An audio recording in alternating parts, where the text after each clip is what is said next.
Okay, still at Cars and Coffee at Shelby, and it's been practically an all Mustang morning here. It's been Mustangs everywhere. And I always like to keep an eye out for anything that jumps out to me, anything that's interesting to me. And that's when I saw Guillermo and his GT500 tribute. Should we call it a tribute? Yes, it is a tribute, yes. All right, Guillermo, say hi. Hello, hi everybody. Thanks, so tell us what you got here. All right, so we got a 67 Mustang that's been mostly Shelby'd out, pretty much most of it. Missing the front lights, right? So a few little things. 67, yeah. Yeah, it's for 67. And it is a 302, so they did the cam on it. And what we did was I went with my brother. We took the whole top end off, redid the valve job.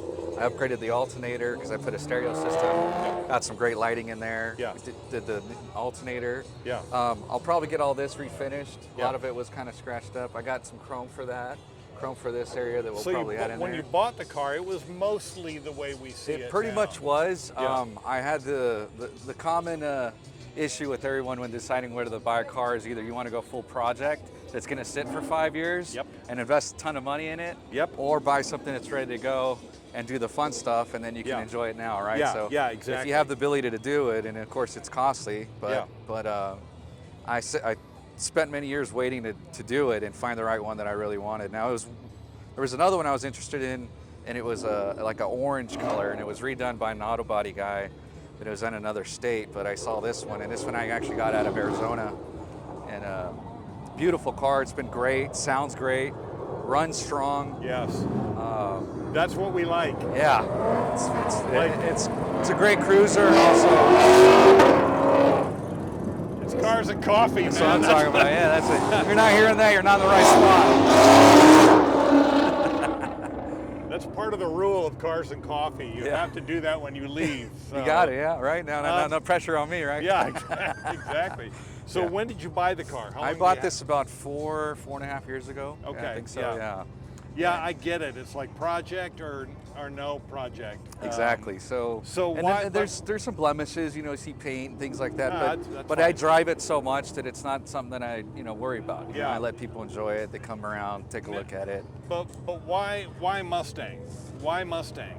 Was there something about Mustangs that you liked, or it was just opportunity, or what?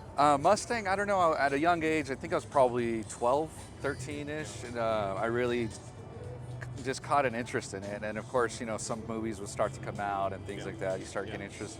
Really was torn between either a convertible or a fastback. Yeah. And I don't know, just had a natural love for the Mustangs. Yeah. I still like, of course, the Camaros and everything else. But, and then finally decided to pull the trigger and just go for it. Yeah. Did not regret it. Yeah. And they're only going up in value, That so is a fact. definitely, I probably got maybe 10, 20,000 in equity on it since I bought it in 4 years, Nice. 4.5 years easily. So yeah, the values on these is only going one direction right now. yeah, and sometimes it might come down a little bit. And I'm also a realtor, so I understand the dynamics of buying a property. It goes up in value, sometimes comes down. Same thing with classics, Yeah. And a lot of times with classics, people on a financial basis, they'll take their money out of the stocks, buy a ton of cars, let them sit in the garages, and you could enjoy them. They're a tangible investment you get to enjoy, right? So that's not... Well, it's what I call an investment class. Exactly, yeah. And considering how the stock market's doing, this is a better Yeah, I have to go spend, $400,000 on a home or whatever, it's going to cost. But you could do something like this, enjoy it, and then meet great people like yourself. And I am a great people. Yeah. Yeah. If I do say something. A great person. Yeah. So. Yeah. And Sasha's got an eye on us over here. It's Sasha, it's my wife here. Lots of smiles and hard work every time he works on this car. That's it. And she doesn't get jealous of me too much. She's like, when I'm out of town, she's like, do you miss me? I'm like, how's the car? And she's like, it's fine. That's dangerous, but she's still hanging with me, dude. She's still hanging out with me, I know. I think she's I don't know what I did. Keeper. Yeah. Keeper. Was there anything particular that got you into cars in general? I think just the generational thing. My father had cars, and then I just had I just like the look on them. Yeah. I like being able to see something that's not finished and see what it could be, and then looking them up, putting like a 67 Mustang, and then also looking at, rims and different things you can do with them. Yeah. And there's just so much you can do with them and customize them if you want to, you know. The Mustang's a great platform. Yeah, it's awesome. And they're easy to work on. Parts are fairly inexpensive. Yeah. If you're mechanically inclined, you can do most of the work, you know, changing the belts, all the other stuff. It's pretty simple. You definitely want to do your oil change. I just did it yesterday, actually, the oil change. Yeah. And but you got to want to make sure you can maintain them. You know, they always need some attention. So always need some attention. I've got a classic car at home too, and you just can't ignore it. You know, you got to drive them and you got to look after them. Yeah. Let me show you the inside a little bit too. Yeah, let's do. What we did. And I noticed it's a manual transmission. It is. It is a 5-speed. We got some different lighting on the, I don't know if you'll be able to see it, but now you can see probably it. can't, But it's different colored lighting, nice. Electric top, so it comes down, electric windows. Nice. All of this electric. And we roll drive it a bar in lot. there? Yeah, roll cage bar on there. Nice. Roll bar. We got some groceries in there. Yeah, very important. Very important. As Look, we I mean, always- that's what we do. We drive, I take it to the grocery We store. buy what we buy, and then we drive the wheels off. I drive it, yep, exactly, yeah. No point in letting it sit in the garage, right? Very, very awesome. Yeah. Well, I love it. It got my attention the minute you rolled in. Thank you. Because I like the classics. When it came time to buy, I thought, okay, well, I can buy a classic, but for a fraction of the money, I can buy brand new with all of the horsepower and the handling and all of that stuff. So I went the cheap route.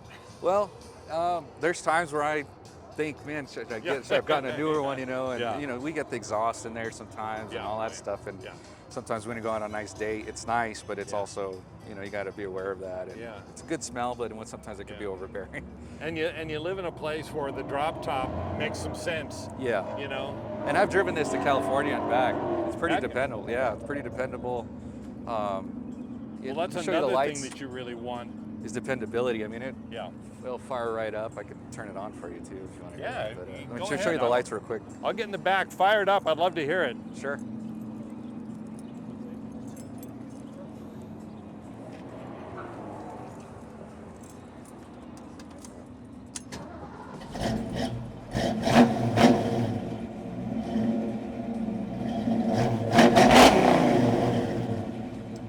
Yes, indeed. That is a great sound, man. Yeah. Great sound. We also got an electric fan in there. I couldn't decide whether to keep the original. Yeah. Or I decided to go with the electric. I may put a shroud in there. And keep it. Yeah. Now I drove it all the way to Pahrump, and in the middle of summer, and it did overheat at the top, which actually for me it did overall really well considering. And I had to stop, pull over, but then you got to learn your car, right? You got to learn what to modify and what like Clint Eastwood said, your man's got to know his limitations. Exactly. You know? So you got to know what you can and cannot do. Exactly. And once you learn the car, you figure it out, and then you just go from there. But beware, right? Yeah. Just know if this thing blows on me, I gotta Yeah. have an exit plan, but.